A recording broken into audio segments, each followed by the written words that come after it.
你是否曾经思考过一个问题：为什么有些人似乎毫不费力就能获得财富，而我们大多数人却要终日劳碌？其实秘密并不在于他们更聪明或更努力，而在于他们懂得一个核心法则：思想创造现实。今天我们要深度解析的这本豆瓣评分高达8.8分的经典财富书籍《富裕属于口袋装满快乐的人》，就是一本关于如何运用这个法则来创造财富的终极指南。它将教你如何清晰地构想你想要的富足生活，如何消除那些阻碍你财富流动的负面信念，以及如何将自己变成一块真正的财富磁铁。如果你已经准备好要从根源上改变自己的财务状况，那么接下来的时间可能会是你人生中最有价值的一笔时间投资。刚刚我们立下了一个目标，说要揭示财富的终极秘密。这个秘密的核心就是你的思想正在创造你的现实。现在我们就来深入聊聊这个听起来有点悬，但却无比真实的话题。你的世界就是你的一面镜子，特别是你银行账户里的余额，更是你内心世界最诚实的一面镜子。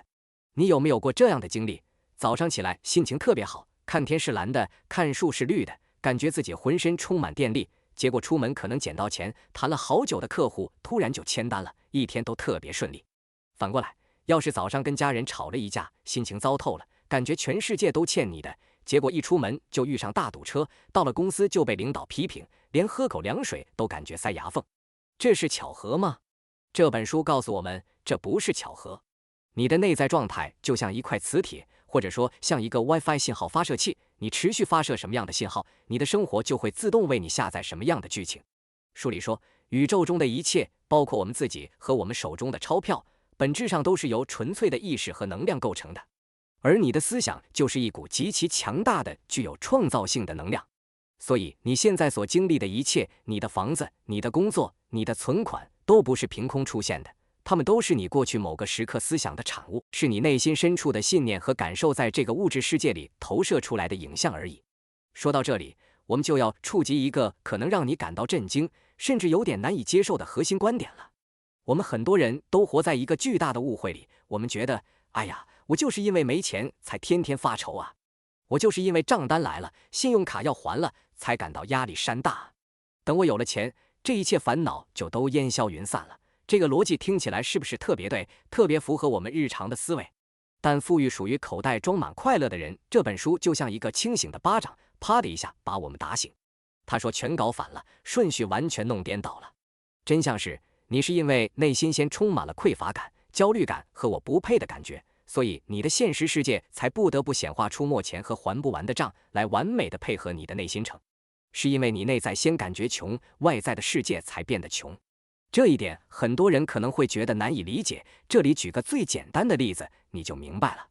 这就像你现在正对着一面镜子，你看到镜子里的自己愁眉苦脸，一脸的沮丧，然后你指着镜子里的人对他大喊，喂，你先给我笑一个。只要你笑了，我马上就跟着笑。你觉得镜子里的人会先笑吗？他绝对不会。镜子只会忠实地反映你当下的样子，你必须是那个首先咧开嘴发自内心笑出来的人，镜子里的影像才会跟着你一起笑。这本书告诉我们，你的整个现实世界就是那面镜子，而你就是那个必须先调整自己表情和状态的人。你不能指望一个贫穷的现实世界先对你富裕的笑，然后你再调整自己内在的感受。你必须先在自己的内心感受到那种富足、喜悦和配得感，你的现实世界这面镜子才能够开始慢慢的，但却必然的为你映照出一个真正富裕的画面。为了让大家更好地理解这个机制，书里提出了一个特别形象的概念，我们可以把它叫做财富恒温器。你可以想象一下，你家里装了一个中央空调，你把温度设定在26，那么不管外面是40度的酷暑还是零下的严寒，房间里的系统都会想尽一切办法，通过制冷或者制热，把温度稳定在你设定的26度左右。我们每个人的潜意识里都有一个这样看不见的财富恒温器，这个设定值是你从小到大，从你父母、老师、朋友、社会、媒体那里接收到的关于金钱的所有信息，你亲身经历过的所有跟钱有关的故事，以及你内心深处对自己的价值判断，共同决定的。可能你的设定点就是月薪8000，这就是让你感觉正常和安全的温度。在这个水平上，你过得不算太好，但也饿不死，这就是你的财富舒适区。这个财富恒温器理论完美地解释了两个我们经常看到的社会现象。第一，为什么很多一夜暴富的彩票得主不出几年就把奖金挥霍一空，甚至生活比中奖前还要潦倒？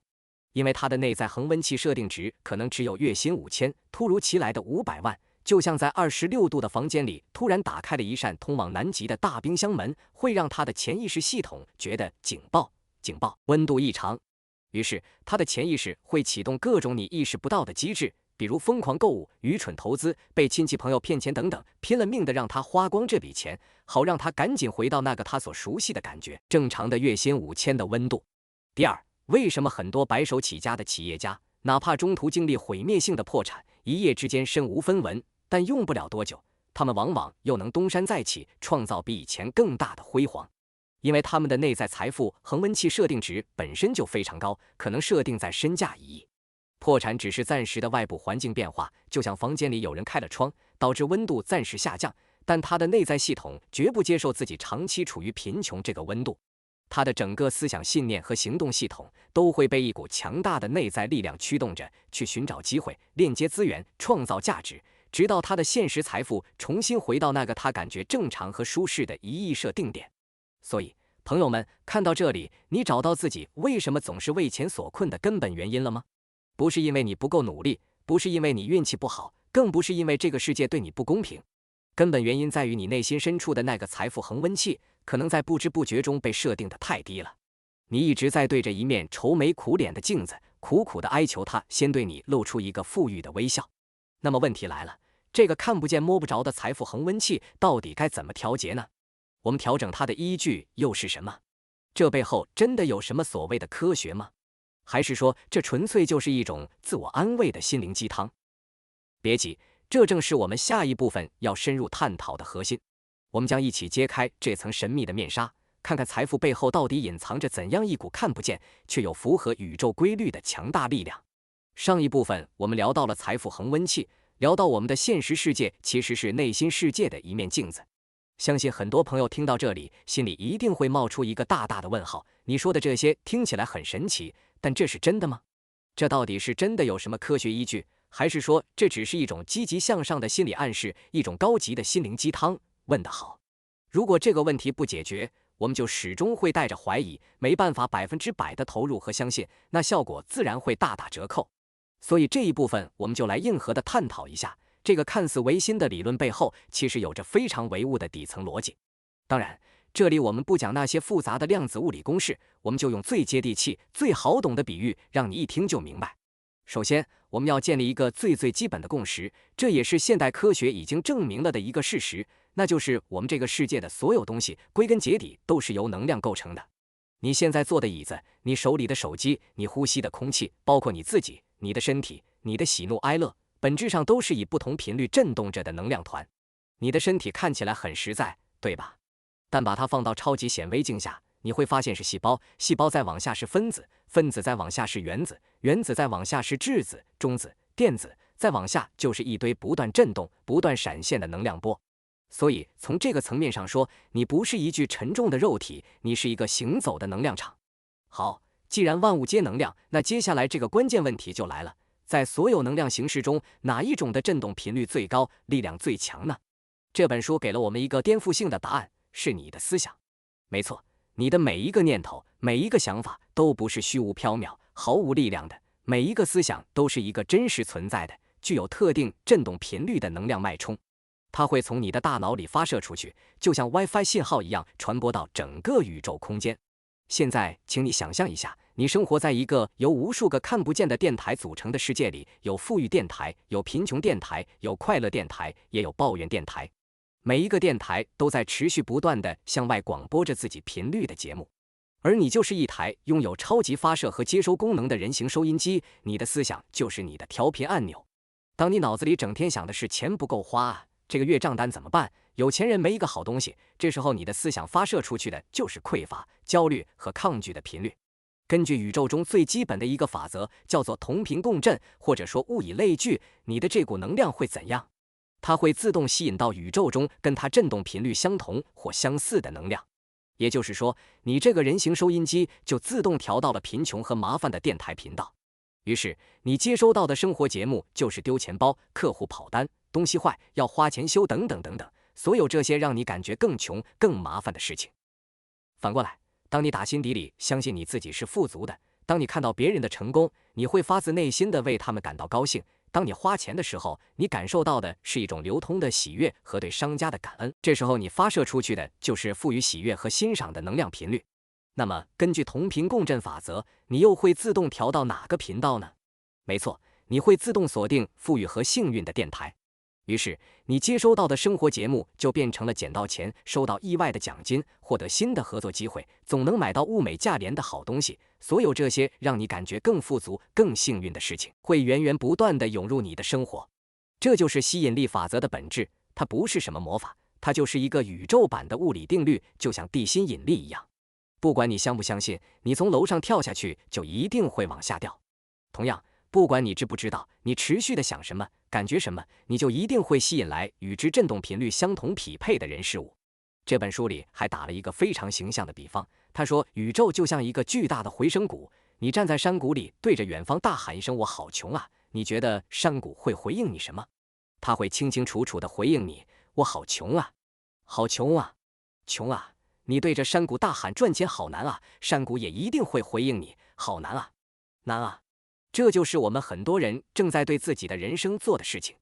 我们每天都在无意识地对着宇宙这个回声谷一遍又一遍地广播着我们的抱怨、恐惧和不信任。然后宇宙呢，它非常忠诚，非常听话，它把你广播出去的一切原汁原味的、不动的，甚至加倍的反射回来，送到你的生命中，让你去体验。然后你体验到了，你又更加确信，你看我说的没错吧？赚钱真的好难。于是你就喊得更大声，更确信，然后就陷入了一个不断自我验证的死循环。那么我们该怎么跳出这个循环呢？很简单，换一句你喊的话。从今天起，试着发自内心的、带着感觉的，对着宇宙这个回声谷喊出一些新的东西，比如我感觉好幸运啊，我值得拥有更多钱，我身边充满了机会。一开始你可能会觉得有点傻，有点不适应，甚至有点心虚，这很正常。但只要你坚持下去，你会发现宇宙这个回声谷，它从不评判你喊的是真是假，它只会忠实的把你喊出去的东西再反射回来。当你持续的广播富足的信号，宇宙也必然会开始为你反射回富足的现实。所以，朋友们，吸引财富这件事真的不是玄学，它是一门频率的科学。你的任务不要只是去外面辛苦的刨钱，而是还要回到你的内心，调整你自己的振动频率。当你把自己从一个抱怨的、匮乏的频道调整到一个感恩的、富足的频率时，你就等于从贫穷频道切换到了财富频道。到那时，钱和机会就会像你最爱听的节目一样，自动地、毫不费力地出现在你的生命里。那么下一个问题自然就来了，钱，这个我们天天都在追求的东西，它到底是什么？它是一种怎样的能量？我们又该如何正确地看待它，与它和谐共处呢？这正是我们下一部分要聊的，我们将一起去重新认识钱的真正面目。上一部分我们聊了吸引财富的秘密，在于调整我们自身的能量频率。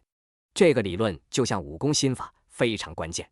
那么这一部分我们就来好好聊一聊这场大戏里的绝对主角钱本身。在开始之前，请你先花3秒钟，非常诚实地问问你自己的内心，在你心里钱到底是什么？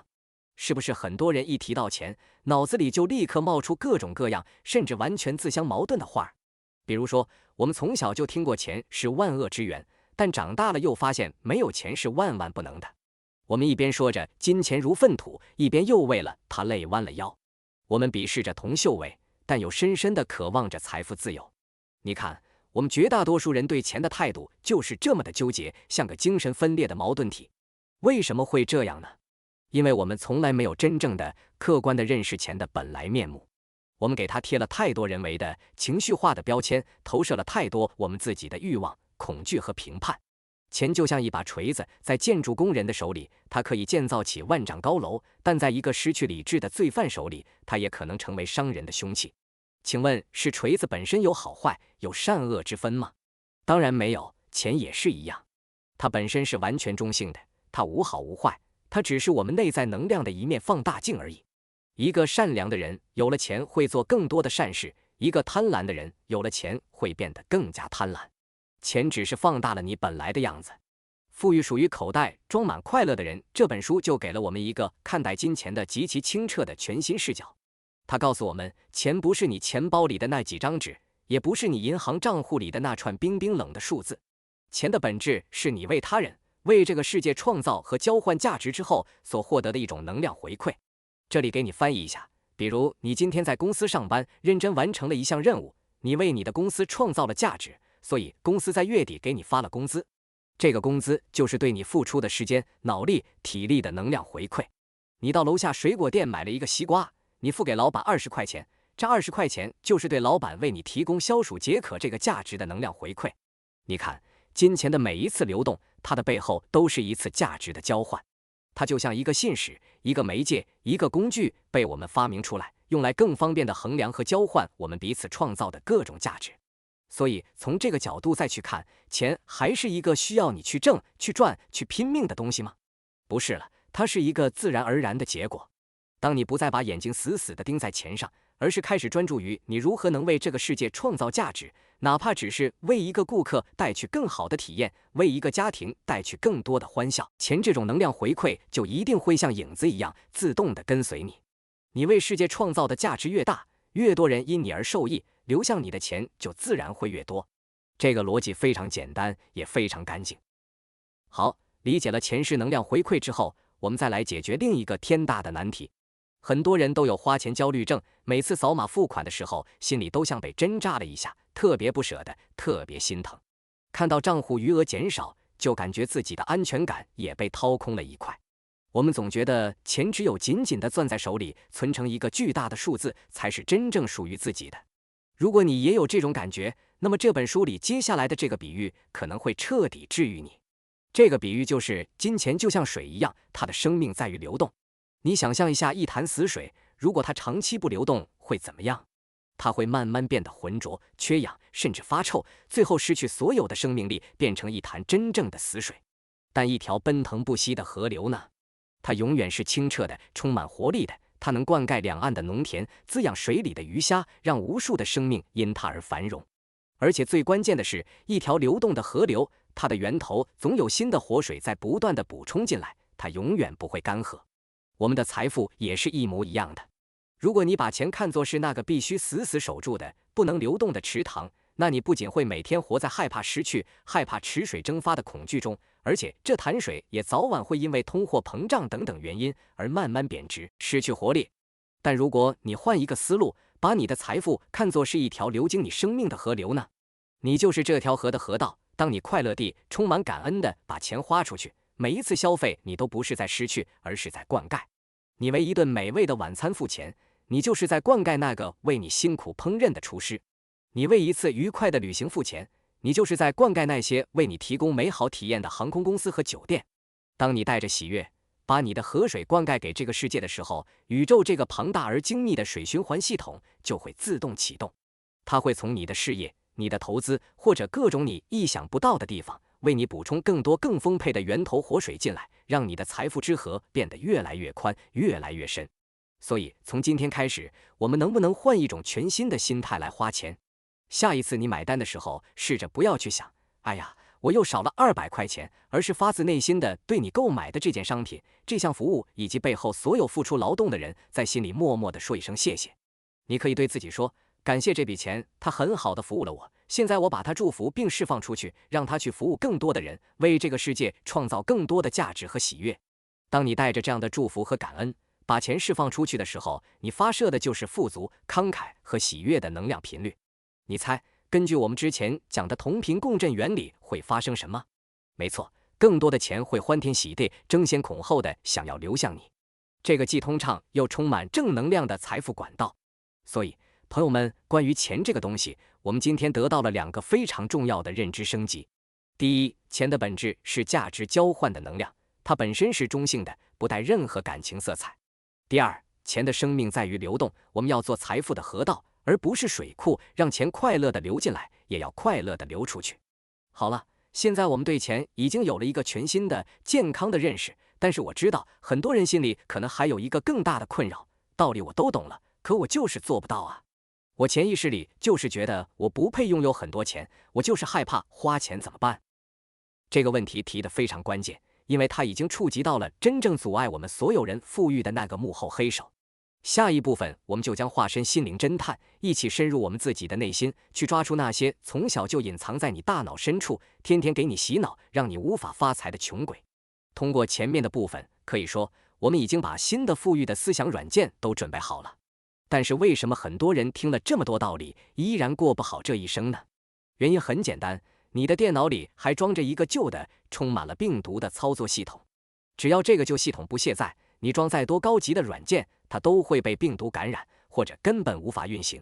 这个旧系统就是我们从小到大被不知不觉安装进潜意识里的那些关于金钱的所有负面的限制性的信念。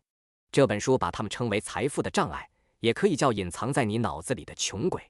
这些穷鬼非常狡猾，他们通常躲在你的潜意识深处，在你看不见的地方，悄悄地操控着你的思想、你的情绪、你的选择，甚至你的人生。他们就像一个隐形的程序，设定了你的财富上限。只要你快要突破这个上限了，他们就会立刻跳出来，制造各种各样的问题和障碍，把你硬生生地拽回到原来的穷困状态里。这一部分，我们的任务就是化身心灵侦探，把这些最常见的穷鬼验明正身，让他们在阳光下无所遁形。第一号穷鬼也是最大牌的反面明星，叫做金钱是肮脏的，或者钱是万恶之源。这可以说是我们文化里根深蒂固的一个信念。我们从小看的电视剧里，有钱人不是为富不仁的黄世仁，就是奸诈狡猾的反派。新闻里报道的也大多是跟金钱有关的犯罪和纠纷。于是我们在潜意识里就悄悄地把有钱和变坏画上了等号。我们嘴上说想发财，但我们的潜意识却在拼命抵抗，因为他觉得天啊，我可是一个好人，我不想变得那么贪婪那么坏。为了保住我的善良，我还是离钱远一点吧。你看，你的潜意识为了保护你，就会主动地把钱往外推。你会下意识地错过很多赚钱的机会，或者就算赚到了钱，也会很快地把它弄丢，因为拿着肮脏的钱会让你有道德负罪感。第二号穷鬼非常普遍，叫做赚钱必须靠辛苦劳动，一份耕耘一份收获。勤劳致富这些话我们从小听到大，他们本身是没错的，但问题是我们很多人把勤劳错误地理解成了辛劳，甚至是苦劳。我们潜意识里认为钱必须是用血汗、用痛苦、用牺牲健康和时间才能换来的。如果一份工作太轻松、太快乐，我们反而会觉得不踏实，觉得这钱拿着不安心。这个穷鬼的杀伤力巨大，它会让你只愿意去做那些看起来很苦的工作，而忽略掉那些能发挥你天赋、让你感到快乐的赚钱方式。它会让你陷入一种用时间换钱的低效率模式里，让你觉得准时下班是一种罪过。最可怕的是，当你真的有机会可以轻松赚钱的时候，你的穷鬼意识会跳出来说，这不可能，天底下哪有这么好的事，肯定是骗局。于是你就这样完美的避开了所有可以让你既富裕又轻松的可能性。第三号穷鬼半隐半现，但威力无穷，叫做我不配，我不配拥有那么多钱。像我这样普通的人，怎么可能发大财呢？能过上安稳日子就不错了，不敢奢求太多。这些话你有没有对自己说过？这种不配的感是所有财富障碍中最底层最核心的一个，它源于我们对自身价值的低估。我们可能觉得自己不够聪明，不够漂亮，学历不够高，出身不够好，总之我们从骨子里觉得自己就是一个次等品，只配拥有打折的人生和廉价的财富。当你觉得自己不配的时候，就算天上真的掉馅饼，一个巨大的财富机会砸到你头上，你也会下意识地把它推开。你会觉得自己 hold 不住，你会害怕拥有太多钱之后带来的责任和别人的目光。你的潜意识会告诉你，算了吧，这不是你该碰的东西，于是你就守着自己那个只配拥有的小圈圈，眼睁睁地看着财富来了又走了。当然，除了这三大穷鬼之外，还有很多他们的变种和亲戚，比如钱永远都不够用，我天生就不是做生意的料，我们家祖上就没出过有钱人，为了家庭我必须牺牲自己的事业等等等等。这个名单可以列很长很长。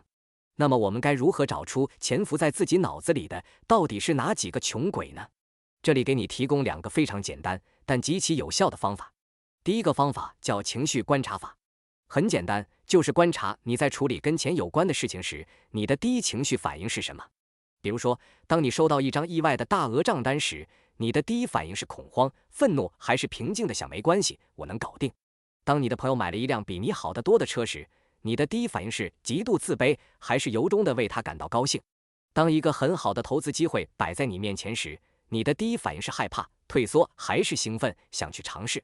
你的第一情绪反应就是你潜意识信念最真实的暴露。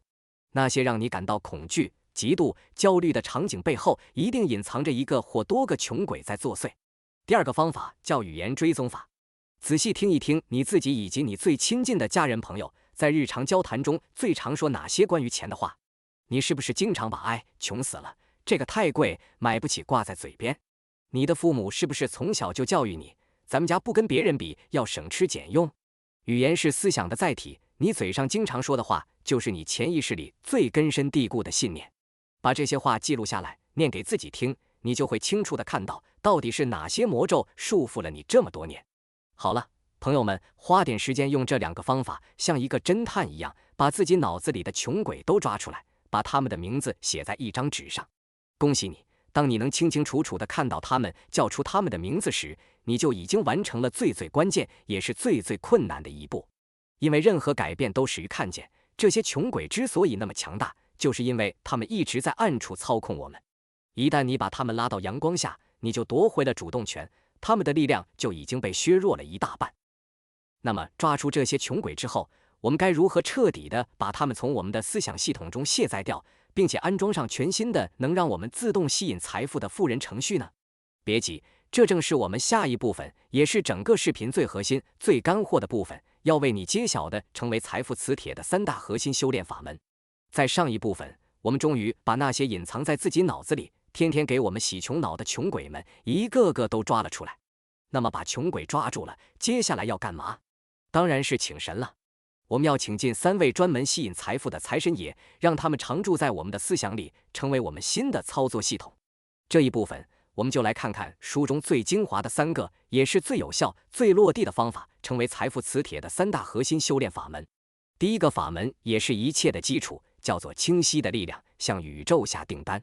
很多人都说，我也想有钱啊，我天天都在想，怎么没用呢？但如果你反问他，那你具体想要多少钱？他可能会想了半天，然后给你一个听起来很潇洒的答案，越多越好咯。朋友们，这就是绝大多数人无法心想事成的第一个，也是最根本的问题所在，你的愿望太模糊了。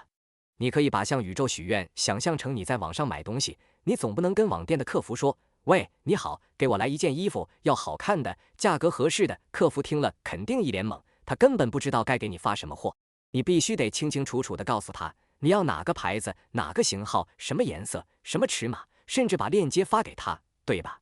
宇宙这个高级人生定制平台也是一样的，模糊的指令只能得到模糊的，甚至错误的结果，越多越好。在宇宙看来，就是一个无效指令，因为你现在口袋里有1块钱，明天有了2块，算不算越多越好？当然算，但那绝对不是你想要的。所以，第一个法门就是清晰的力量。从今天起，请你郑重地像一个公司的 CEO 签署一份重要合同一样，拿出一张干净的纸，一支好用的笔，或者打开你手机的备忘录，为你的人生下一个精准无比的财富订单。不要再写我想要变得有钱这种模糊的话，你要这样写，比如说，我某某某要在公元2025年12月31日之前，通过我热爱的事业，让我的银行账户里拥有100万元的可支配现金。不要再写我想要一辆好车，你要写我想要一辆白色的最新款的某某品牌的汽车，它有白色的内饰和炫酷的全景天窗。这个订单写得越具体、越清晰、越详细越好。写下来不仅仅是一个仪式感，更重要的是把你大脑里那些混乱的、漂浮不定的想法凝聚成一个具体锁定的能量目标。当你清清楚楚地知道自己到底要什么的时候，你的整个思想能量才能聚焦起来，形成一股强大的激光。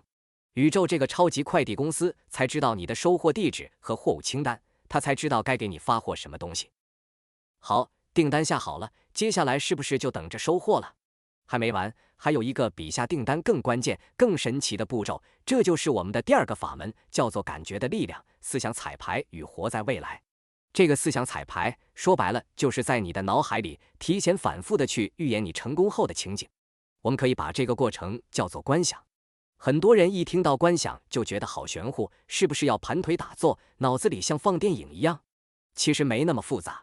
这本书告诉我们一个惊人的秘密，观想的重点根本不在于你脑子里想象的那个画面有多么清晰，而在于你内心里产生的感觉有多么真实。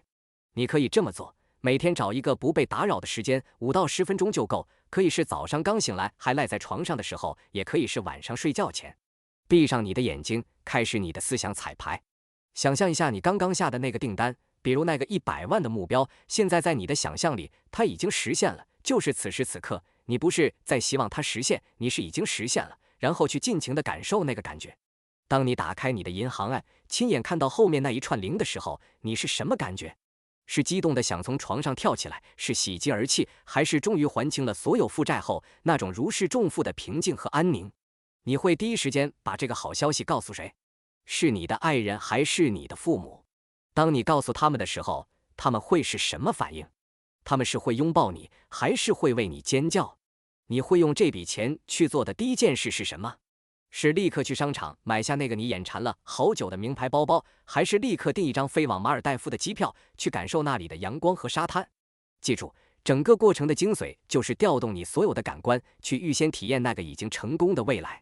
你要仿佛已经闻到了新车的皮革味儿，你要仿佛已经感觉到了阳光透过全景天窗晒在你脸上的温暖，你要仿佛已经听到了家人朋友为你庆祝的欢呼声。你越是能沉浸在这种已然实现的美好感觉里，你发射出去的能量频率就越强大，越真实。宇宙是分不清什么是你真实经历的，什么是你感觉上经历的。当他接收到你这个我已经收到货了，太开心了，太感谢了的强烈信号，他就只能做一个选择，那就是加速把这个现实真正的送到你的面前。好了，我们有了清晰的目标，也预演了成功的感觉，但还有一个法门，是前面所有这一切能够生效的能量基石，也是这本书里从头到尾反反复复都在强调的，那就是感恩的力量，最强的财富放大器。为什么感恩这么重要？因为它能解决一个根本性的矛盾，我们绝大多数人在追求目标的时候，其实都处在一种匮乏的能量状态里。我们的内心独白是，因为我现在没有100万，所以我才想要100万。你看这个行为的出发点，本身就是站在没有、不够、缺乏的能量频率上。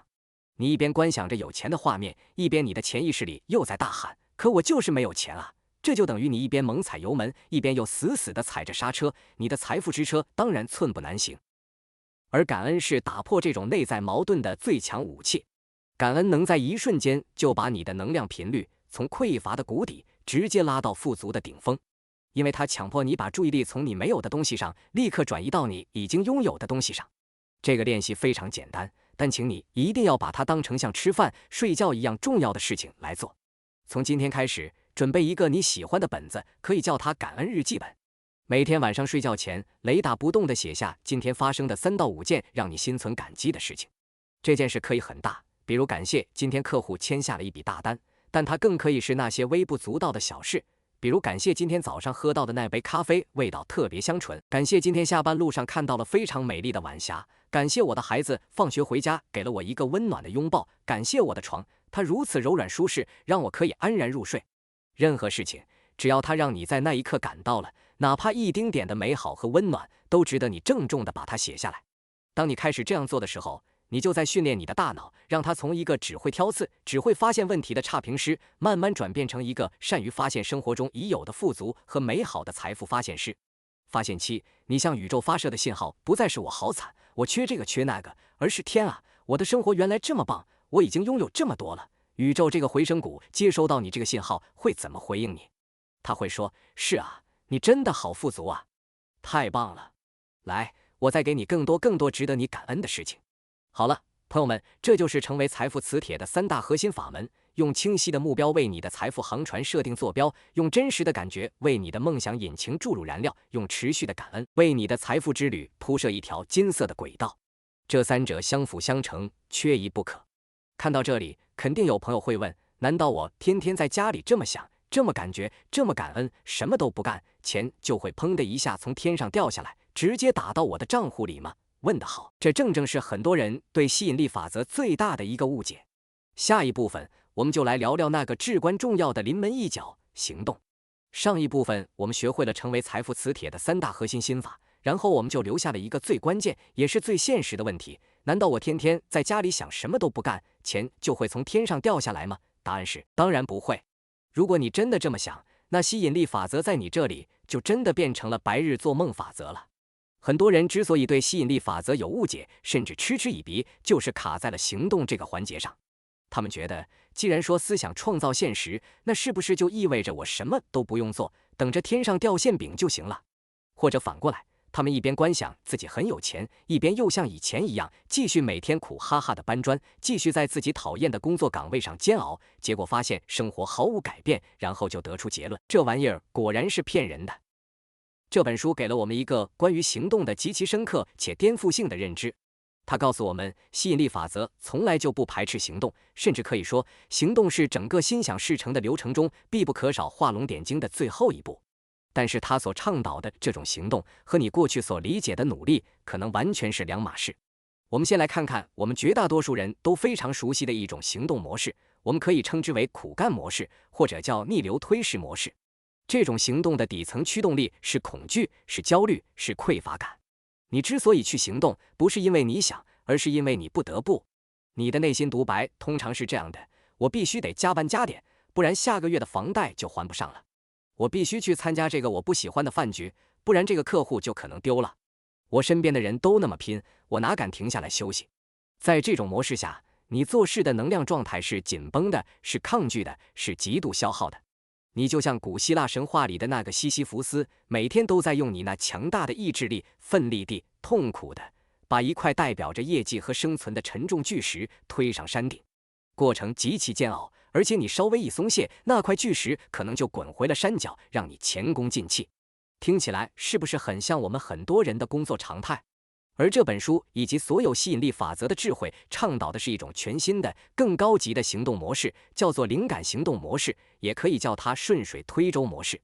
这种行动的底层驱动力不再是恐惧和匮乏，而是喜悦，是信任，是来自你内心深处的一股灵感和冲动。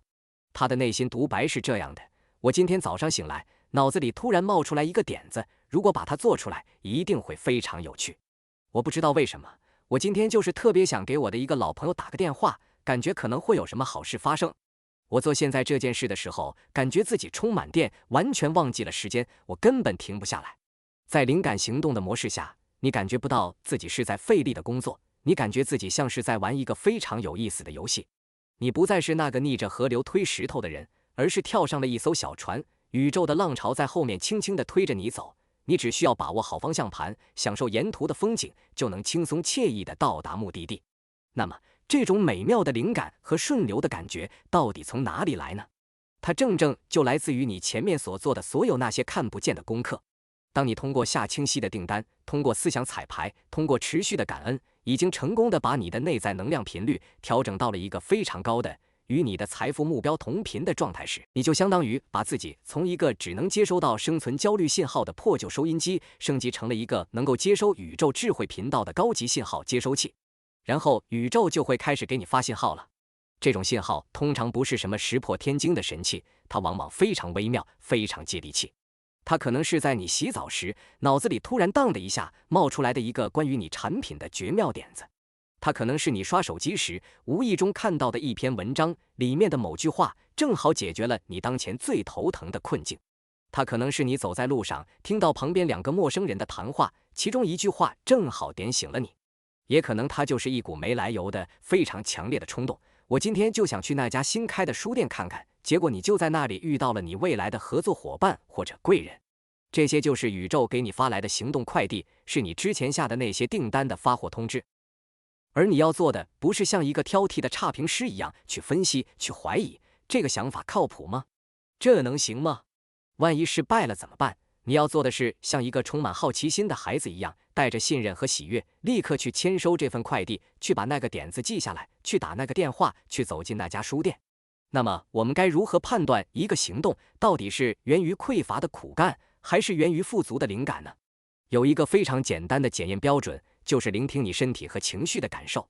如果做这件事让你感觉兴奋、充满活力，甚至有点小小的激动，让你觉得时间过得飞快，那它100%就是你需要立刻去执行的灵感行动，不要犹豫。如果做这件事让你感觉身体沉重、内心抗拒、无比消耗，那它很可能就是源于匮乏的苦干。这时候你最好的选择不是硬着头皮做下去，而是先停下来，回到我们之前教的那些心法，去调整自己的内在状态，直到你感觉好起来，或者新的让你感觉更好的行动灵感出现再说。所以，朋友们，关于行动的秘密，我们现在彻底搞清楚了吗？吸引力法则不是让你躺平什么都不干，而是让你彻底告别低效的苦干，学会高效的巧干。先用心法调整好你这条船的航向和内在状态，然后带着敏锐的觉察去接收宇宙的风向，也就是灵感，最后带着喜悦和信任去扬起你的帆，也就是行动，借助宇宙这股强大的风力，轻松地驶向你的财富目的地。好，到这里我们已经学完了吸引财富的道法术器，我们懂了底层的宇宙法则，我们清理了内在的穷鬼，我们也掌握了具体的心法和行动的要诀。那么最后一步就是如何把所有这一切从刻意练习变成一种像呼吸一样自然而然的习惯，一种全新的生活方式，让我们从偶尔吸引变成一个24小时在线的行走的财富磁铁。下一部分也是我们这次深度解读的最后一部分，我们将一起探讨如何真正的活在富裕之中。很多人都有过这样的体验，听完一堂课或看完一本书，瞬间热血沸腾，感觉马上就能逆天改命，但这份激情通常维持不了3天，很快就被柴米油盐和工作压力打回原形，回到那个焦虑抱怨的旧模式里。这是为什么呢？因为我们只是在学习关于富裕的知识，而没有真正的去成为一个从里到外都富裕的人。所以我们这最后一部分要探讨的就是如何完成这关键的一跃，从为了富裕而刻意练习，转变为自然而然的就活在富裕中。因为富裕不是一个未来需要费力达成的目标，它是一种你在当下就可以选择成为的状态和生活方式。那么这种富裕的生活方式是什么样的呢？书中为我们总结了2个最高心法。第一个也是最重要的，快乐是因不是果。我们绝大多数人都被一个谎言欺骗了太久，等我有了足够多的钱，我就会快乐了。等我实现了财富自由，我就可以去做我喜欢的事情了。你看，我们总是把快乐幸福当成是获得金钱之后的奖品，而这本书告诉我们一个正正相反的真相，你必须先快乐起来，钱才会来。快乐是原因，不是结果。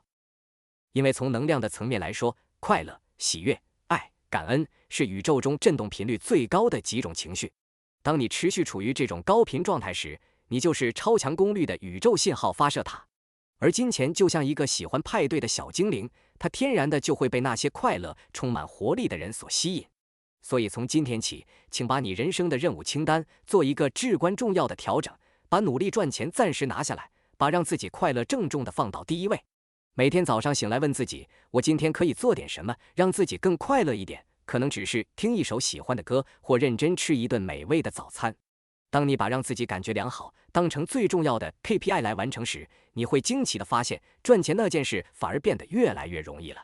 当你开始真正的快乐起来，你的内在就会变得越来越充盈。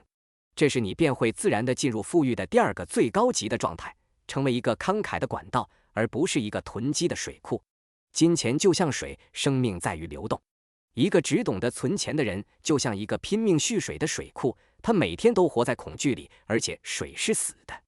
而一个真正富裕的人，会把自己看作一条宽阔的河道，他深刻地明白，宇宙的财富是无限的，他的任务是让财富之水顺畅地流经他，再去滋养更广阔的世界。所以他乐于花钱享受服务，投资美好的项目，也乐于分享和给予，去传递他的爱和善意。